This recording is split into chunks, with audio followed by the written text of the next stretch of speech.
Hey guys, welcome to MMP, Music Mentorship Program. Today I'm going to show you something that has been incredibly useful for me. I usually mix on Pro Tools and I have this set up, but I figured it out in Logic for you guys that are on Logic. But the basic idea of this is being able to monitor previous mixes, previous versions in a normal fashion, going through like a master bus, but also going through like a mastered version so that you can kind of compare what it's going to sound like. So we'll start by just showing you the setup here.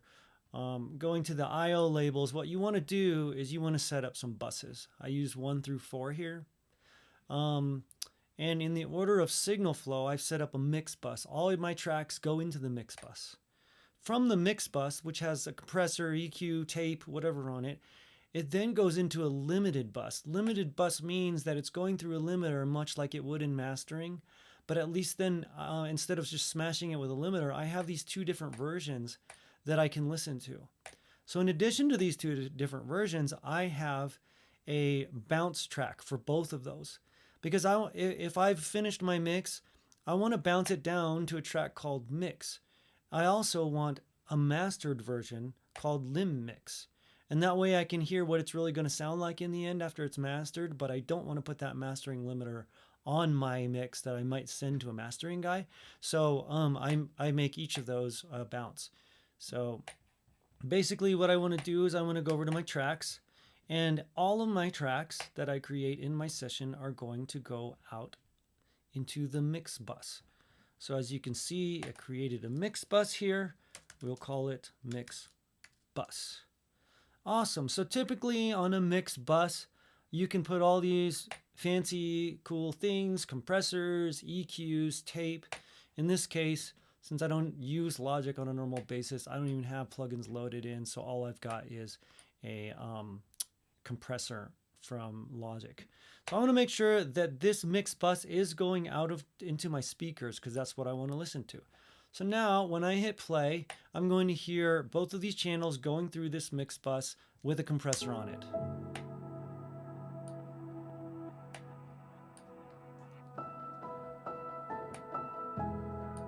Okay, cool. So say I'm happy with that, but I want to see what it sounds like when it's kind of mastered. So what I want to do now is I'm going to create another send from this mix bus because it's going through the compressor, but it's going to go through another compressor, which is actually a limiter. And this one's going to be called lim bus. So on this lim bus, I'm going to, of course, put a limiter. In this case, I'm going to turn it up so that you can kind of hear the difference of it going through that. And I'm going to make sure that it is going out of my speakers. My speakers are 3 and 4. Okay, so both of these are going out through the speakers. I don't want to play both of them at the same time, so I'm going to mute this one. Okay, so I've made the send, but I forgot I didn't actually turn the send up. So you can, of course, do this, or if you hold on the option key, then you option click it, it'll set it to 0. Okay, so now let's compare the difference between my mix going through the master bus, but then the other one that's also going through the limited.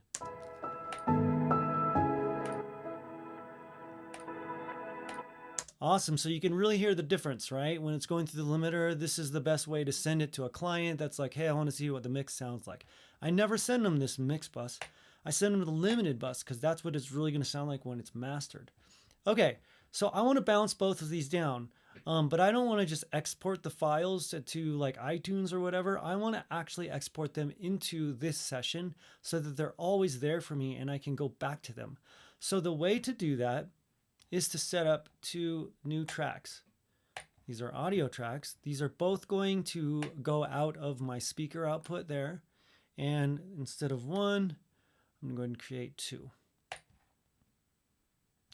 Okay, there's my 2 tracks. The important thing about these 2 tracks is that one of them, then, the input is set to mix. See how it's set right there? The other one here is going to be set to lim mix. So if you're confused, I get it. I'll show you the signal flow and then you'll get it. All right. So we call this mix. This is basically a bounce of my mix. We call this mix lim, which is a limited bounce. Now, if I show you the signal flow, then you'll understand how this works. So I don't know why Logic is this way, but you have to put it in that green in order for it to show up in your edit window, which is kind of weird to me. Anyway, so here's my 2 tracks that I've recorded already. Signal flow is going from left to right or up to down. Those 2 go into my mix. No, wrong. They go into my mix bus. So there we go, which is kind of like my master bus or whatever you want to call it. I call it my mix bus. That mix bus is then feeding into a limiter. Awesome. Those 2 are feeding into their partners. So this mix bus is feeding into this mix bounce. This limiter bus is feeding into this limiter bounce.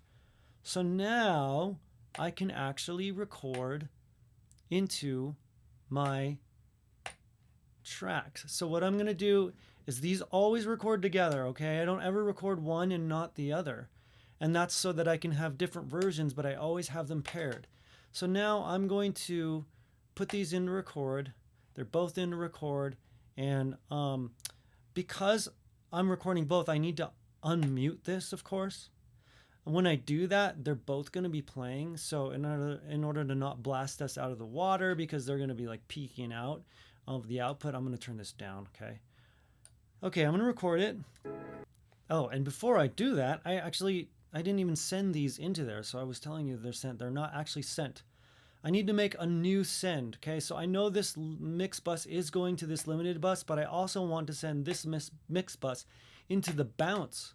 So I need to create a new send, an additional one that's called mix right here. There it is. Turn it all the way up in there. Now this limiter bus is going to go to the limited mix. Now mix lim. Both of them are sent.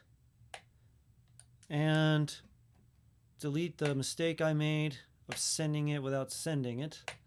And now I can record my section here. Okay, by the way, that's hitting way too hard. So don't, this is not a lesson on compression. Ignore the compressor levels, ignore the limited levels. This is more about routing. So, okay, so I've recorded these. I'm going to take them out of record. Now, if I want to listen to those recordings, these are going to always remain muted. And then when it's time to say, hey, what is my limited mix actually going to sound like? Well, then I can just solo it here. This is what my mix without the limiter sounds like. Oh, let's take that out. There we go. Okay, so again here. And then my regular mix. Okay, so say I send this off to a client and the client's like, you know, I love that mix. It sounds great, but I think the guitar needs to be out at that section. So can we do a mix 2 or a version 2 of it? So I go, okay, let's turn this off. And let's listen to what it sounds like without the guitar. So these are all muted. My mix bus is never muted. And let's listen to it. Okay, so I'm like, yeah, that's interesting. I don't know which one I like better. Well, what's really awesome about this setup is now I can compare my new version, which I'm going to call Mix 2 or whatever, that I haven't bounced yet, but I want to compare my new version with the guitar down to my version with the guitar up or on that was in this previous recording right here. So now all I have to do is solo this. If I unsolo it, then it's listening to my new mix.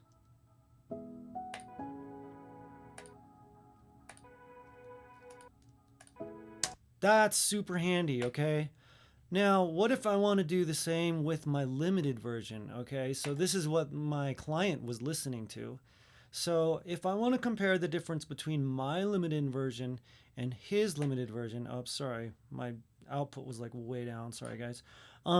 Then what I need to do is solo my limited mix, right?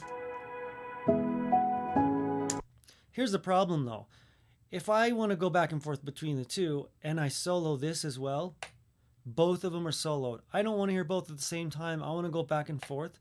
So there's a little trick with Logic. If you hold the Option key down and hit solo, it'll toggle between the two instead of playing both of them.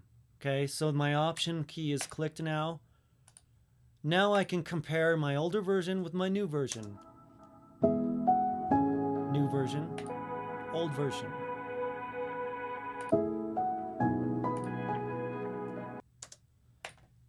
Hope this helps, guys. This is like insanely helpful for me when I'm doing mixes, because I always want to hear what the final product is going to sound like, but I don't want to send my mastering guy this crazy smashed limited version.